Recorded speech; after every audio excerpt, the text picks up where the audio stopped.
Hey everyone, it's Bharat here again.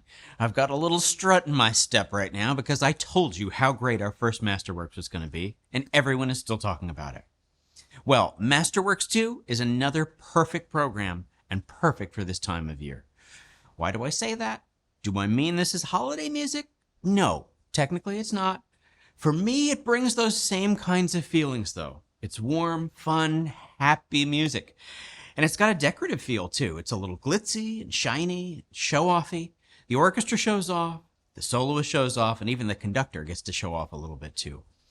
But most of all, it feels big-hearted, and we can all use that right now. So what are we talking about? Corigliano, Mozart, Mendelssohn. Three of the greatest composers, and I mean this earnestly, three of the greatest composers in history. You know two of them for sure, and probably a number of you know all three. But if you don't, let me tell you, Corigliano is a living legend. He's 85 years old now, which technically makes him older than Mozart and Mendelssohn combined.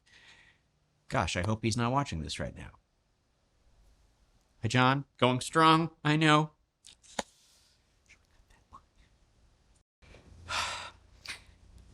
Anyway, as classical music fans, you'll want to start picking up performances of Corigliano's music whenever you can. He's historically great. When I was in college, one of his compositions single-handedly turned me into a contemporary music fan. No exaggeration. It was his first symphony, which was a musical response to the AIDS crisis. And the overwhelming beauty and poignancy of that piece was like nothing I'd ever heard before. Actually, one of my proudest moments as a musician was getting to play that piece with him there in the audience. He actually came back into the orchestra to say hello after the concert and took a photo with me, which I cherish to this day. I hope that symphony will show up in a future season, but this isn't the time for it. Instead, we'll do a short and very flashy piece of his called Stomp, which started out being just for solo violin. He decided to rework it for full orchestra, and this will be the first time any of us have played it. If you YouTube that piece, you can hear the original version, and even with that, I think you can hear what I mean about this composer's natural, authentic voice. There's never anything in the way of the soul of the music when this guy writes. So Stomp for orchestra is going to be fun. Next, we get to one of Mozart's most famous concertos, played by one of the hottest young violin stars out there today. This is where the holiday feel really starts to kick in for me, because Mozart's writing was said to have been fully matured by this time. He was 19, by the way. So it's full of those magically simple, beautiful melodies that are unique to Mozart, even now, almost 250 years later. But it's not just that. Our soloist, Randall Goosby, who's been a lights-out virtuoso since he was a teenager, well, he's almost equally known at this point for how he gives back to younger musicians. He uses his stardom to help a number of important educational programs and to work with people who haven't always had great access to music or even instruments. That kind of thing inspires me so much that I almost don't care how the person plays. But he's going to be great. Don't miss this guy.